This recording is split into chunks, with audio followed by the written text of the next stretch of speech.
सुनु नृप विविध चतन जग माही, कष्ट साध्य पुनि होहि कि नाहि। अहै एक अति सुगम उपाय, तहाँ परंतु एक कठिनाई। सुनु नृप विविध चतन जग माही, कष्ट साध्य पुनि होहि कि नाहि। अहै एक अति सुगम उपाय, तहाँ परंतु एक कठिनाई। तपस्वी ने कहा, हे राजन सुनो, संसार में उपाय तो बहुत हैं, पर वे कष्ट साध्य हैं, अर्थात बड़ी कठिनता से बनने में आते हैं, और इस पर भी सिद्ध हो या ना हो, अर्थात उनकी सफलता निश्चित नहीं है। हाँ, एक उपाय बहुत सहज है, परंतु उसमें भी एक कठिनता है। इस प्रकार भगवान शिव माता पार्वती को प्रभु राम कथा सुना रहे हैं, और यहाँ कह रहे हैं कि वह तपस्वी वेशधारी राजा कहता है कि हे राजन, संसार में उपाय तो बहुत हैं, पर वे कष्ट साध्य हैं, अर्थात बड़ी कठिनता से बनने में आते हैं, और इस प्रकार सिद्ध हो या ना हो, अर्थात उनकी सफलता निश्चित नहीं है। इस प्रकार वह तपस्वी वेशधारी प्रताप भानु को कह रहा है कि हाँ, एक उपाय बहुत सहज है, परंतु उसमें भी एक कठिनता है। मम आधीन जुगुति नृप सोई, मूर जावो तवो नगर न होई। आजु लगे अरु चबूते भयऊ, काहू के ग्रहे ग्राम न गएऊ।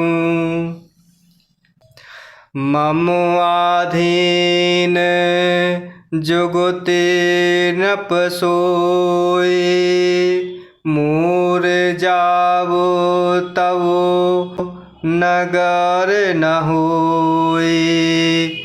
आजु लगे अरु चबूते भयऊ, काहू के ग्रहे ग्राम न गएऊ। हे राजन, वह युक्ति तो मेरे हाथ है, पर मेरा जाना तुम्हारे नगर में हो नहीं सकता।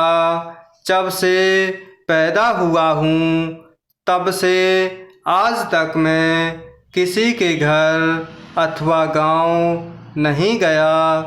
इस प्रकार भगवान शिव माता पार्वती को प्रभु राम कथा सुना रहे हैं, और यहाँ प्रताप भानु राजा की कथा कह रहे हैं। इस प्रकार यहाँ वह तपस्वी वेशधारी राजा प्रताप भानु से कहता है कि हे राजन, वह युक्ति तो मेरे हाथ है, परंतु मेरा जाना तुम्हारे नगर में हो नहीं सकता।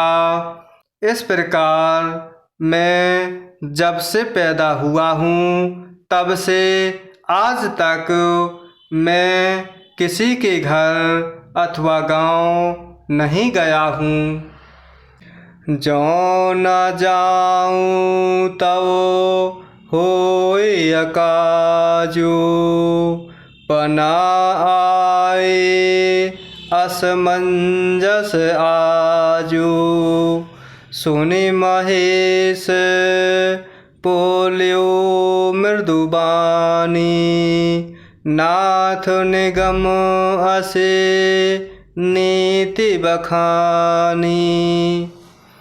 जौं न जाऊँ तौ होय अकाजो, पना आए असमंजस आजो। सुनि महेश बोल्यो मृदुबानी, नाथ निगम असे नीति बखानी। परंतु यदि नहीं जाता हूँ तो तुम्हारा काम बिगड़ता है। आज यह बड़ा असमंजस आ पड़ा है। यह सुनकर राजा प्रताप भानु कोमल वाणी से बोला, हे नाथ, वेदों में ऐसी नीति कही है कि इस प्रकार यहाँ भगवान शिव माता पार्वती को प्रभु राम कथा सुना रहे हैं और यहाँ प्रताप भानु राजा की कथा कह रहे हैं। जो प्रताप भानु राजा बड़ा ही धर्मात्मा, ज्ञानी और अजेय है। वह प्रताप भानु राजा एक कपटी वेशधारी तपस्वी राजा के चंगुल में आ जाता है और यहाँ वह प्रताप भानु राजा को तपस्वी वेशधारी नाना प्रकार से बातों में उलझा रहा है। इस प्रकार यहाँ कह रहा है कि परंतु यदि नहीं जाता हूँ तो तुम्हारा काम बिगड़ता है। आज यह बड़ा असमंजस आ पड़ा है। यह सुनकर राजा प्रताप भानु कोमल वाणी से कहता है कि हे नाथ, वेदों में ऐसी नीति कही है कि बड़े सुने हैं लघुन पर करहि, गिरि निज सिरनि सदा तृण धरहि। जलधि अगाध मौलि बह फेनु, संतत धरनि धरत सिर रेनु। बड़े सुने हैं लगुन पर करहि, गिरि निज सिरनि सदा तृण धरहि। जलधि अगाध मौलि बह फेनु, संतत धरनि धरत सिर रेनु। बड़े लोग छोटों पर स्नेह करते ही हैं। पर्वत अपने सिरों पर सदा तृण अर्थात घास को धारण किए रहते हैं। अगाध समुद्र अपने मस्तक पर फेन को धारण करता है और धरती अपने सिर पर सदा धूलि को धारण किए रहती है।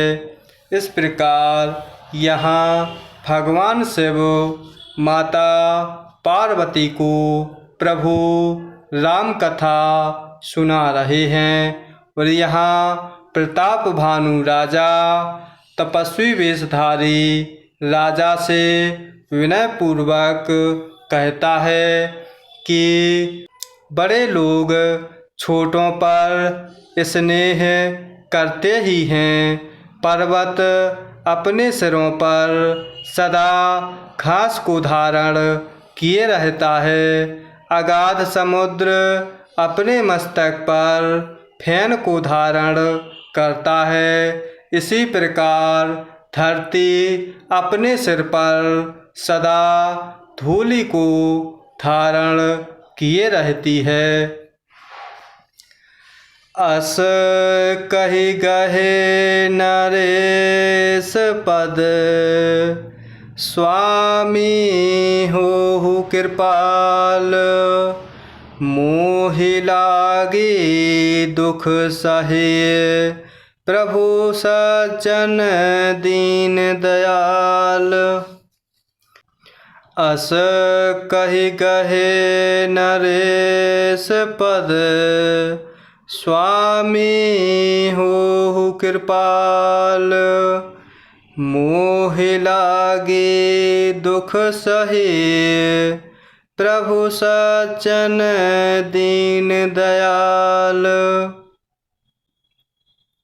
ऐसा कहकर राजा ने मुनि के चरण पकड़ लिए और कहा, हे स्वामी कृपा कीजिए, आप संत हैं, दीन दयालु हैं, अतः हे प्रभु मेरे लिए इतना कष्ट अवश्य सहिए।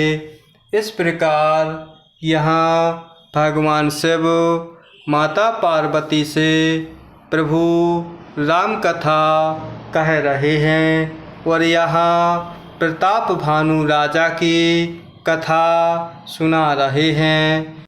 इस प्रकार यहाँ प्रताप भानु राजा नाना प्रकार से विनयपूर्वक वचन कहता है और इस प्रकार ऐसा कहकर राजा प्रताप भानु ने तपस्वी वेशधारी मुनि के चरण पकड़ लिए और कहता है कि हे स्वामी कृपा कीजिए, आप संत हैं, दीन दयालु हैं, अतः हे प्रभु मेरे लिए इतना कष्ट अवश्य सहिए।